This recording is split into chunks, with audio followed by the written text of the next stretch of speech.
Thanks so much, everybody, for coming this afternoon to our bursary information clinic for the Literature Bursary Award for 2025.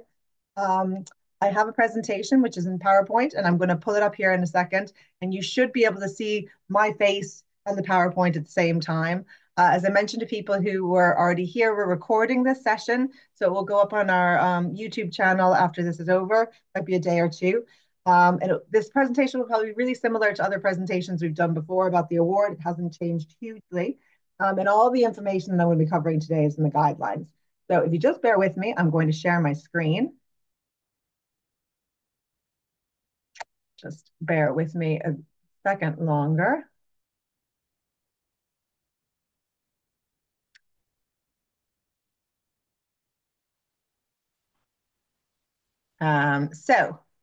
Oops, I want to go backwards.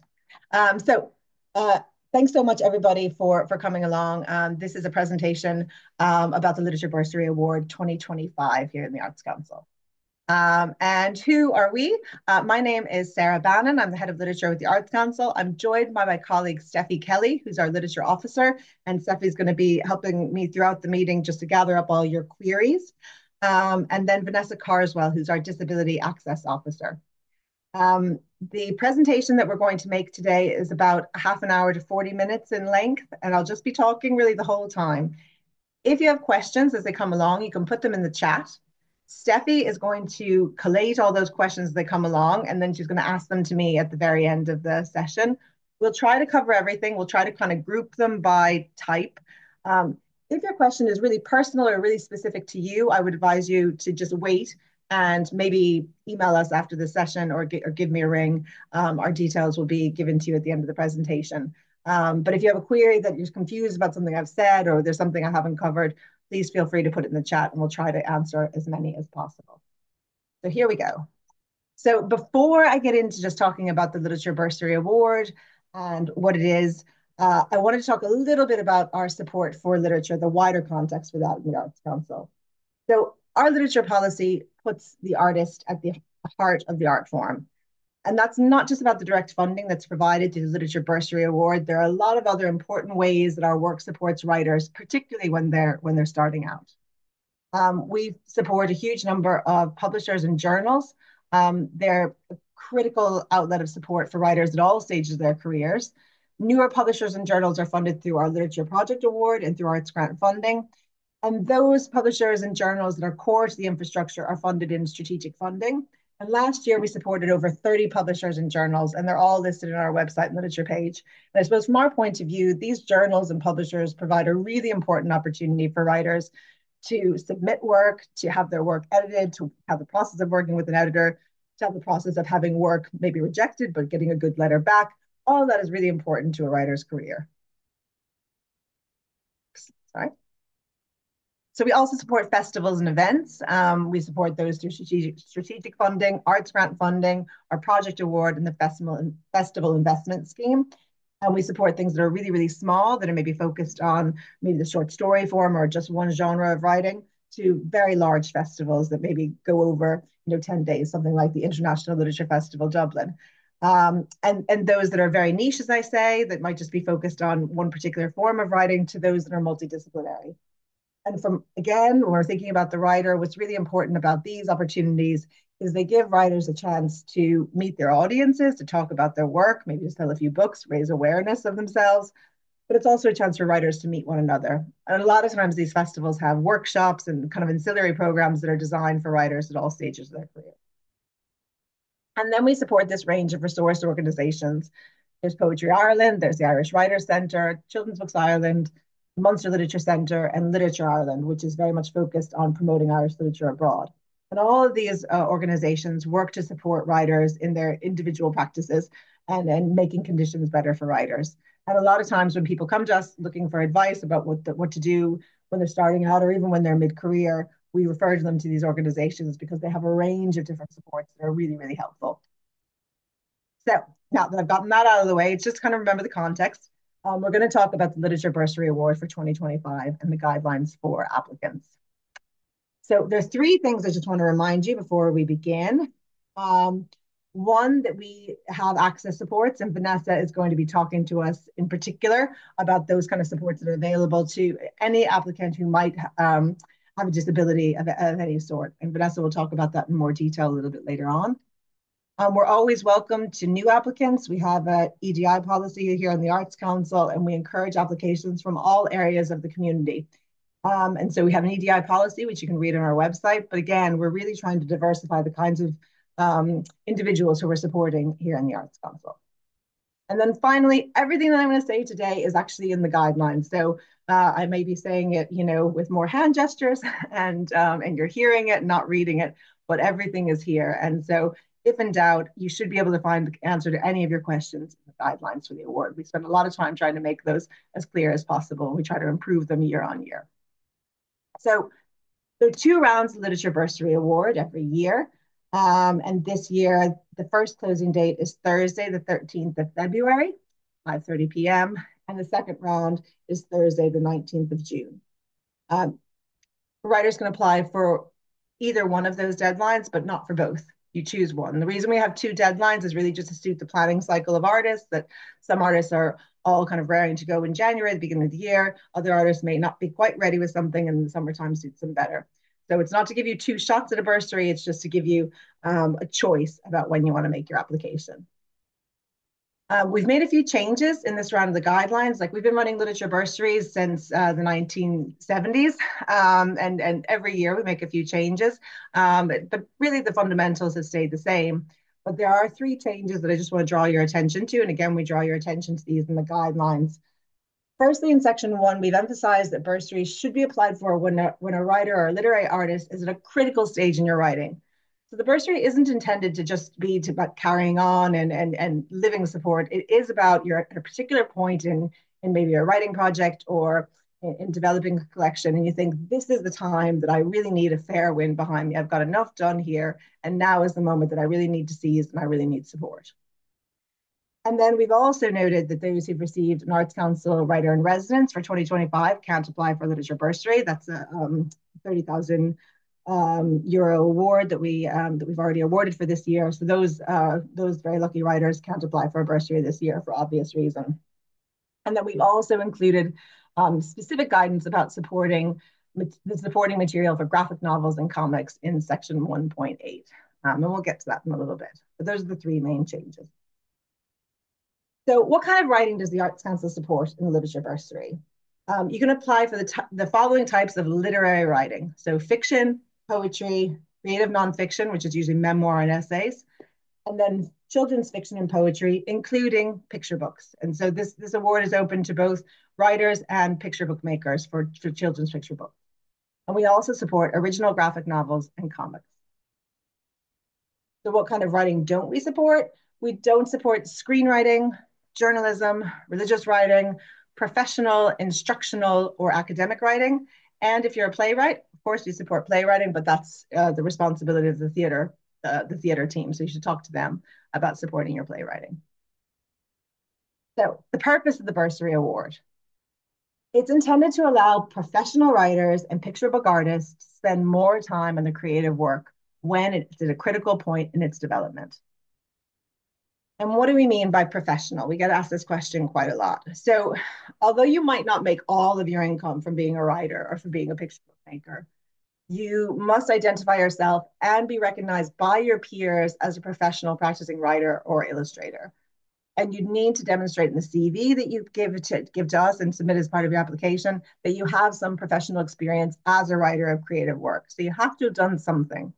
And now that usually takes the form of publication with independent recognized journals or publishers. It might take another form, but that's usually how it's done. So you need to have done something. You need to be recognized your peers. And this is a self-assessment that we're asking people to take. But I think most people should know in their heart of hearts whether or not they are working as a professional in this field. And that's who we're open to for this award. So the bursary is intended to allow you to think, research, reflect, create, and to write, and to concentrate on your creative work for a period of time. And usually this is achieved by releasing you from your financial commitments. You should apply for the bursary award based on the scale of your proposal, so how much you want to do and how much time you want to devote to it.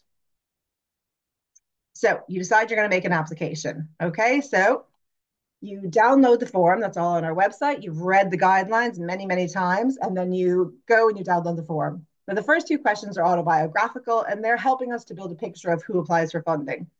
The information that's provided in those questions does not form a part of the assessment, but it helps us to understand who we're reaching and who we're not.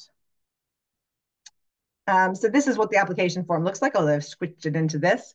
But it asks you for a summary of your proposal in 3 short bullet points. So you're just saying what you want to do. So maybe you want to take time out from your job because you want to finish a novel of which you have 40,000 words to hand. And then in the next section, you have more words to talk a little bit more about what you're doing. So what are your artistic aims? What's this all about?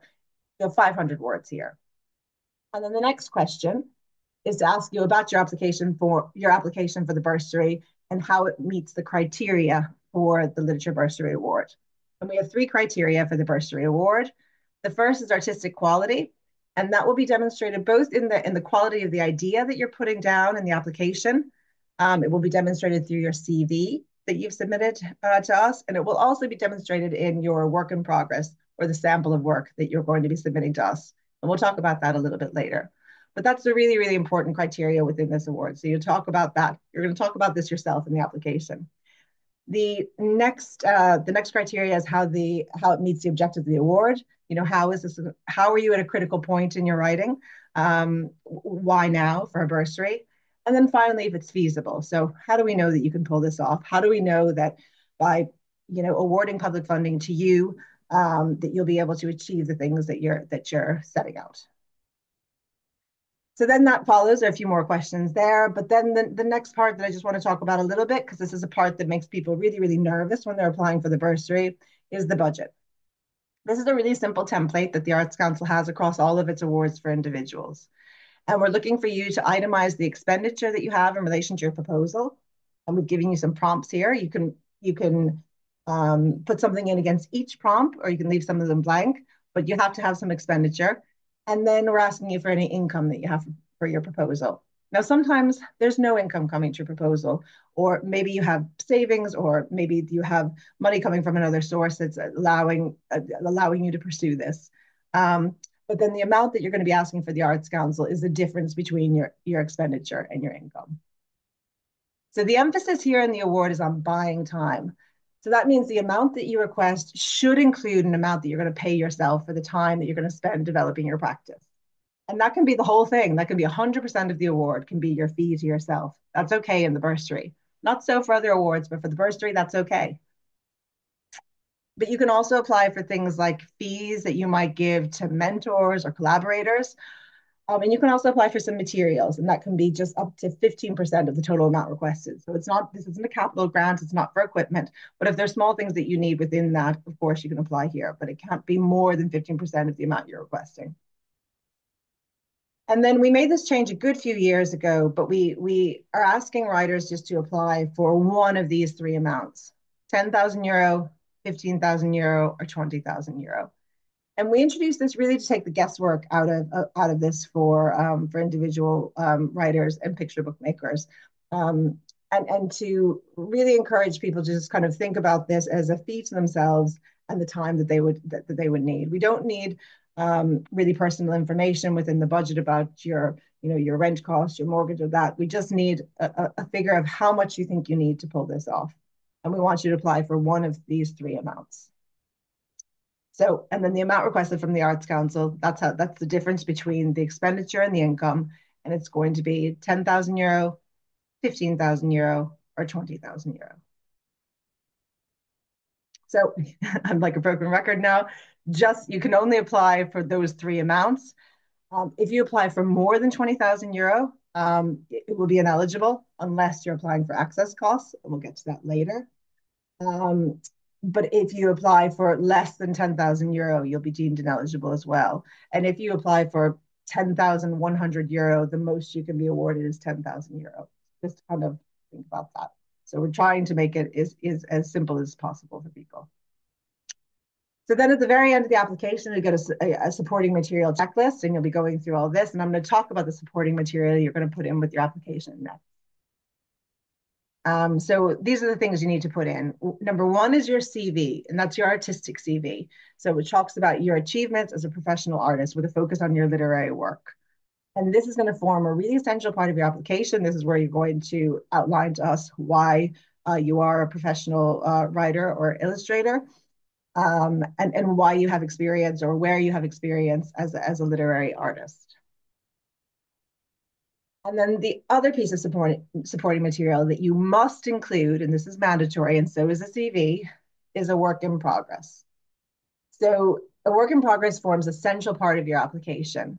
And the work in progress, it can't have been published already, and it has to relate specifically to the proposal that you're applying for. So if you say, I'm writing a novel about a housing estate in the early 2000s, the writing sample that you put in needs to be a sample about that very subject. It can't be a short story about the famine. So it's just to kind of, the two things must be related.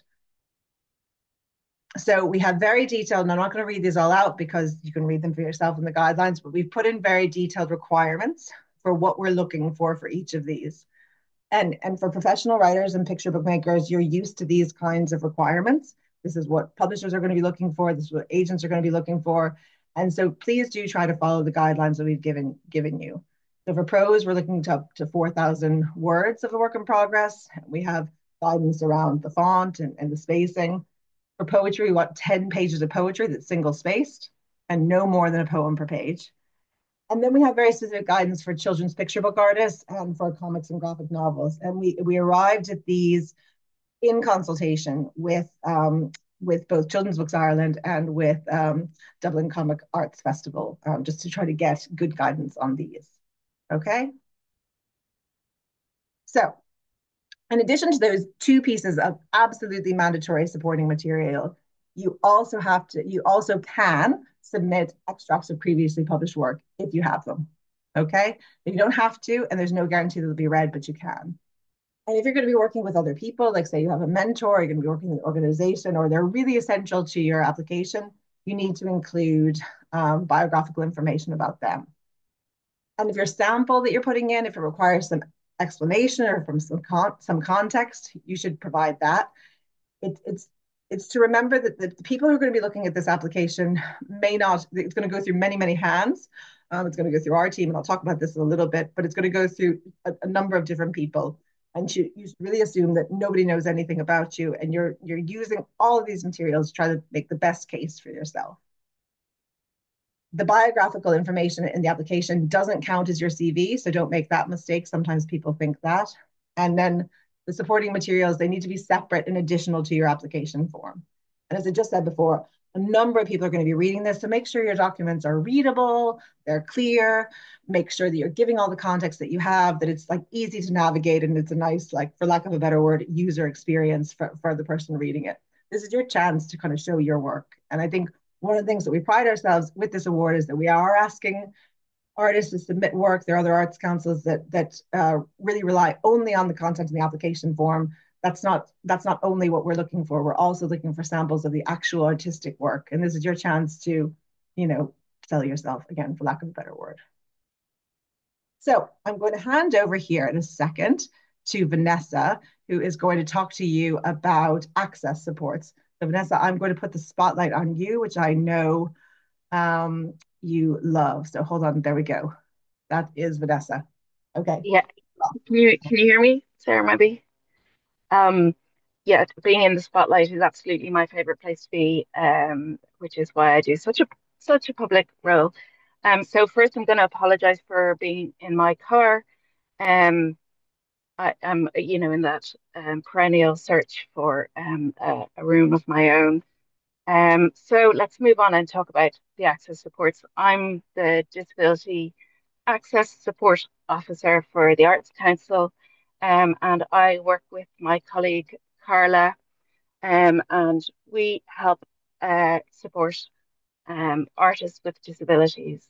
Can we move on to the next slide there? Brill. Um, so we're very disability support is very important for us in the Arts Council, we're very keen that we offer as level a playing field as possible for people with disabilities. So Carla and I are here to help out in whatever way we can with people with disabilities. Now, who can we help? People with disabilities, what kind of disabilities? Pretty much anything you can think of that you class as a disability that feels like uh, it um, provides a barrier to you in carrying out your work on the disability front. We don't ask for proof of a diagnosis because we know, particularly in neurodiversity, it's complicated and expensive and long process, and we don't feel like it's our within our remit to kind of doubly um, disable or hamper people with their process. So, um, if you feel like you have a disability, come and talk to us, and we'll be very happy to help you out. Um, what can we do? What are the kind of supports that we can help you with? We can help you understand and plan your application. We can look through the application form with you, read the questions with you, plan what it is that you need for your application, maybe give you a couple of deadlines and some um, checklists, that kind of thing. We can help you upload your form if that's causing you trouble. Our application process isn't super simple, and if you have a disability that affects your ability to deal with that kind of system, we're there, and Carla and I are both well experienced at doing that kind of thing. We can also discuss with you in great detail the disability access costs section of the form, and I'm going to come to that now in a minute. What can't we do? We cannot help you with the content of your application. The We are very much outside of the artistic side of it, and really we can't help with that. We can't help. We can't edit. We can't give you pointers. We just we're, for one thing, we'd be no use, and for another thing, it's important that we're outside of that process. So then, to talk a bit about the disability access costs side of things, if you're lucky enough to get funded, you can also apply for access costs to help you offset some of the barriers that may exist in producing your work. So we don't have a kind of a set of packages that we can support. We work with individuals to look at um, what what conditions you have, what your project is, what the scheme is, and so we're very happy to work with you to help you identify what those supports or costs might be, and to help you fill out your form to address those costs. So, for example, the kinds of things that we might support are, if you use ISL, or if a collaborator or mentor uses ISL, we can help cover the cost of an interpreter. If your disability means that transport is more expensive for you, if you need to take taxi rather than a bus, we can help, we can bridge that gap for you. If you, say, have a chronic fatigue condition and you need to spread out your time a bit more, if you're using a studio, or if you have developmental meetings with somebody, if you need to spread those out a bit more, we can help you with additional time for those kind of things. Um, Not particularly relevant for this award, but we currently don't have separate funding for audience disability access costs. So maybe that would be captioning or um, ISL interpretation between an audience and a theatre performance, for example. Unfortunately, we can't cover that at the moment, but that shouldn't be much of a concern for you. So just looking at how it is, how do you go about applying for disability access costs? Um, that there's a line in your budget in the application form that asks for your disability access costs. So do include that there, because that's what flags it with us that that you have additional costs. Also, if you go over the threshold of uh, uh, a maximum within an award, say for example here, your 10, 15, or 20,000, um, your additional disability access costs are allowed to go above that those thresholds. So um, if on a form or investment services people see 22,000, they'll check to make sure that if you have the disability access costs uh, box ticked, or if the amount in there, they won't make your application ineligible. So it's very important to do that. It's also very important that you include a supporting document that will explain to us what your disability access costs are, and very, very brief information about why they're needed. We don't need anything personal. We don't need to take your medical records, and as we said, we don't need a confirmation of a diagnosis, anything like that. But we just want to have the information to make sure that we're offering you the right supports, and the right supports are going to the right people. So please do include that. We have a template for this for that supporting document. It's on the award page under a little box that says supporting documents. So that's in there. So the one thing I'm going to say to you is if you are applying for disability access costs, if you're applying for the bursary with the deadline coming up very soon, please contact us as soon as you can, straight away. Send us an email. We're there waiting to hear from you. We get very busy coming up to the deadlines, and we want to be able to offer you as much help as you need. But we get very tight for time. So do get in touch with us as soon as you can, and we're there and willing and able and happy to help you out. I think that's me. Okay, I'm going to unspotlight you, Vanessa, and come back to me. And let me put a spotlight back on myself. Okay, I hope that has worked. And now we're back. So you have made your application to the Arts Council. Guys, I'm almost done, then we'll be opening up for questions. Um, so after you apply, we're going to acknowledge your application, that we've received it. Um, and after we've done the acknowledgements, we will undertake an eligibility check. So even if your application comes in way ahead of the deadline, the eligibility check only happens after the deadline and everything is done all together. And then we make sure that you have all the supports that you're meant to have, that you've applied for the correct amount, that you are a professional literary artist, and then we move the applications on for assessment. So the assessment process goes through a number of phases. The first is a shortlisting phase, and that's undertaken by the literature advisor, who works with a couple of other assessors because of the volume of applications that we receive through the award.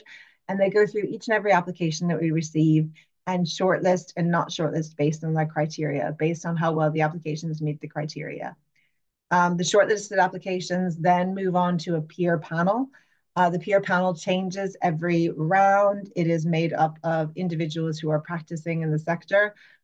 We usually try to have a panel, we always try to have a panel that reflects the applications that we receive. So on each panel, we would always have someone who has probably a poet, probably a prose fiction writer, a children's picture book maker, someone who has expertise in the area of graphic novels, and also maybe someone who has kind of a broader expertise of literary practice, maybe an editor or that. And usually we try to have someone who is not from Ireland, so someone who is coming from abroad. So the shortlisted applications are sent to a peer panel via our online portal. They receive all the applications and all the supporting material, and they read everything ahead of a meeting that they have with us with the Arts Council. And then the panel meets. It's chaired by a member of the Arts Council of our board who doesn't vote, but who chairs the meeting. I'm there for information purposes. Steffi is there to take the scores. And they talk through each application, and then they finally go to a scoring process at the very end. And we scores are awarded based on how well the applications meet all the criteria. And there are four scores. There's A, which is must fund, B, which is should fund, C, which is could fund, and D is not a priority for this award. Each of those letters has a numerical value. The scores, the four scores, because usually four panelists, are added up all together. And then the applications are sorted basically on, or not just basically, they are sorted based on the number, the total score. And we award funding until we run out. And that's how the decisions are made there. And then all those decisions are noted by the Arts Council, but it's the panel who is charged with making the decisions. And just to remind you that at every stage of that process, the shortlisting and the panel, they're thinking about the criteria, which again are the artistic quality, how well your application meets the objectives and priorities of the award, and then finally the feasibility. And then there's also the competitive context. So your application might meet all of those criteria, but maybe not as fully as other applications, or there are others that are exceeding them. So there is a competitive context with all of these as well. We usually issue decisions in around 16 weeks. This can be longer depending on the volume of applications we receive. Just to give you a sense of how many applications we've had in the last number of rounds. Round one last year, we had 223 eligible applications. We shortlisted 93 and we funded 46. That's about 1 in 5 applications. In the second round, we had 170 applications. We shortlisted 84 and funded 44. And that's about 1 in 4. Now, we're not looking at the amounts here. The budgets were broadly similar. So there might be more awards in one that are maybe of a lesser value, but it's usually between around 1 in 5 applicants we're able to support. We say this in our feedback to everyone because it's true. We often have far more worthy applications of support than we're able to support. We are limited by how much funding we can administer, by the level of funding that we have from government. So after your decision, you can ask for your assessment. We'll say this in the letter. Usually we get assessment requests from people who have not been funded, maybe not necessarily people who have been funded. And then we tell you not to be discouraged, but just to kind of look at the information that we provided you. Maybe if you haven't been funded, to maybe go back to first principles and kind of look at those resource organizations we mentioned earlier, those journals and publishers, and to remember that this is all part of an ecosystem of support. The Literature Bursary, of course, is an amazing opportunity for the writers who receive it, but it's not the only way to be supported. It's not the only way you can make a career, and it isn't possible to sustain a career only through the Literature Bursary. So you need to be as a professional literary artist, you're going to have to be looking at lots of ways to have support. So common mistakes that people make, missing the deadline, or leaving it too late, as Vanessa says. So just kind of having everything at the very last minute. Often people don't upload the supporting material, or they miss one thing. They don't put up a work in progress. They put up something that's already published. They don't put up a CV because they feel like it's covered in the application. It is clear that people don't read the guidelines. I know they're long, but they do have all the information, and it is, this is a significant amount of public funding. So I think, it's worth taking the time and reading the guidelines and making sure you're clear on everything before you make your application. And then sometimes people provide a sample that doesn't have a context or that doesn't show you at your best. And again, this is your opportunity to demonstrate the artistic quality of your work to a panel. And then finally, kind of as Vanessa said, we really do recommend that you upload your application 48 hours before the deadline. Maybe just pretend it's on the 11th of February rather than the 13th. That way, if you have a problem with the system or your Wi-Fi or anything like that, you'll have time to get in touch with us and we can help you resolve it. If you get in touch with us on 2 p.m. the day of the deadline or after that, we can't guarantee that we'll be able to resolve the issue. So it's really just advice to get it in nice and early. If you have technical questions about making your application, I am not the person, but we do have an FAQ section for online services. There's a really good YouTube about making the application, and online services at artscouncil.ie will help you out as well. And then if you have non-technical questions, you can contact the literature team at literature@artscouncil.ie, or for disability access, you can get on to Vanessa and Carla at disability access at artscouncil.ie.